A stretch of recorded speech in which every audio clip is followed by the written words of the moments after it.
What's good, everybody? This will be another video on fasting, the basics, 101, what you need to understand. Because inside of the word is always the dilemma.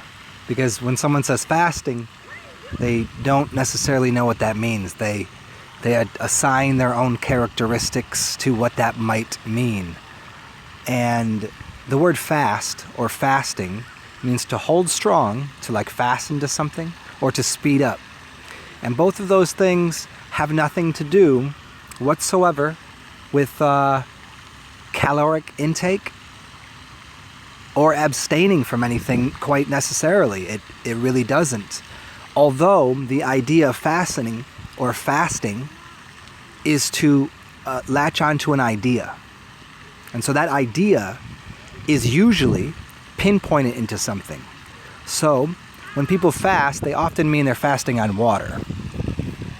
A lot of times they can say, I'm juice fasting. That means they're fasting on juice, and therefore you're holding strong to water, or you're holding strong to juice. Inside of juice, there's calories, or energy, or vitamins, minerals, whatever you want to call it. But nonetheless, the word fasting, and what fasting means, is to hold strong and speed up.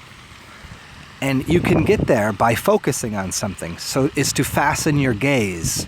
If I fasten my gaze at water, I'm fasting on water. If I fasten my gaze and my habits onto juicing, then the funnel and the tunnel of my vision go into that one singular thing, and that's what fasten is.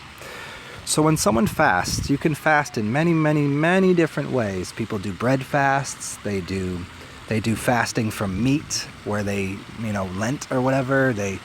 If your habits are one that are not restrictive whatsoever, meaning you can consume anything, to fasten would mean to get rid of some of the 1,000 choices that you have of consumption, and to boil them down to maybe 5, or maybe 4, or maybe 1. And so to fast is to put yourself into a zone of, that's what I'm doing.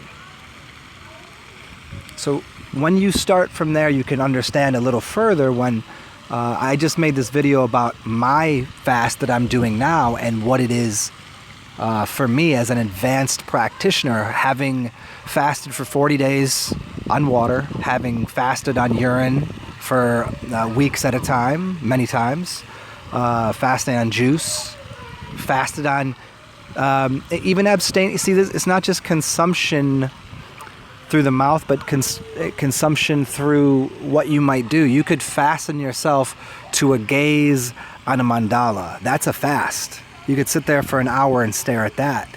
You could fasten yourself to the earth and just sit down. You could fasten yourself to breathing. So when we really define our terms, we get to define our own fastenings. What would you like to coordinate yourself with?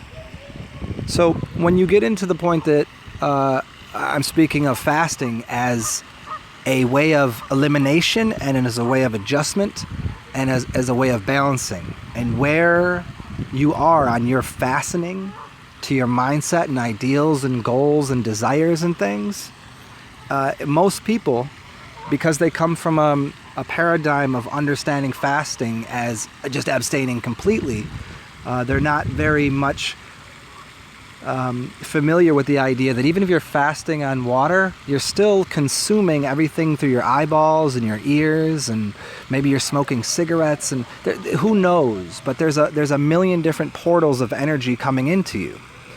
So you might be fasting on water, but then your addiction still is, oh, I've got to go and stare at that television every day. Well, then you haven't really fastened yourself to much, because you're still getting information in those portals, which are supplying your entire energy system with a certain type of information.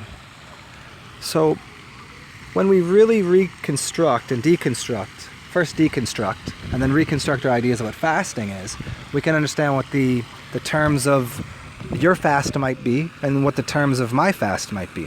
Having done the water fast, many water fasts myself, that was a detox, that was a cleansing, that was a getting rid of, that was a cleaning the house. And that's where I think most people are.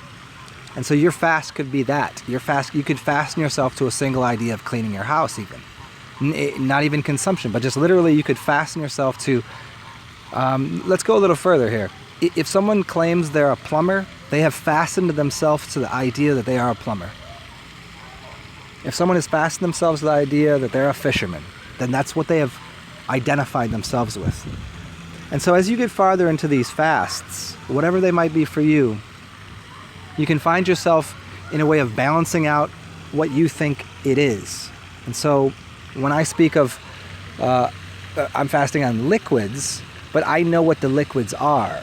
See, people fast on juice just because juices are healthy, but if I know the difference between the pH level of, say, coffee and the pH level of wine, and if I know the effects on my consciousness as well as the psychedelic qualities, as everything has, obviously anything you consume changes the psyche of you.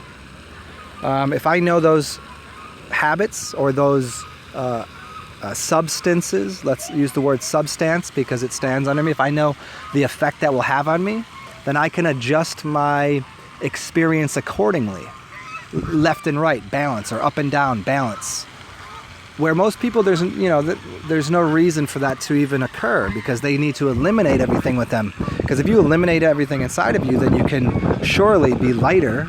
You can enlighten yourself and find yourself a different set of weights and measures and balances for you. If you're very heavy and you've got extra pounds on the right side, then these little micro adjustments don't really matter to you. So I'm in the stage of micro adjusting pH levels within my system. So that's my fastening. So everyone should, if you're to this point, cool. You can find yourself journeying on some sort of, here's the things that I can understand and calculate in my system. Where if you're full of something, if you're full of shit, if you're full of extra gross material, then you need to eliminate that first, and then you can fine tune yourself until the point of, it's like this again, and I'll go a little farther here so we can really explore this fully. The idea of aromatherapy is the highest order. It surely is. The smell of something, the aroma, to walk by the flower and to be engulfed into that and energized by that, to be given energy, because this is all about the acquisition and use of energy, right?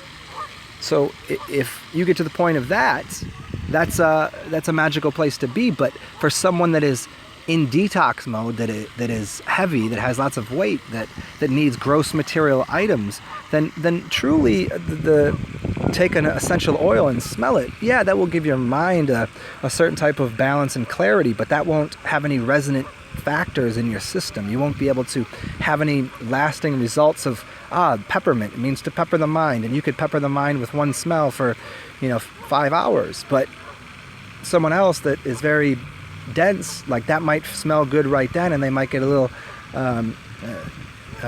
energetic pulse through the system for a second. So this is all about redefining how you observe fasting and understanding what it actually is, so that you can move through the densities and absorb accordingly and balance yourself accordingly to know what you need to consume. Hope you guys enjoyed it. We'll talk soon.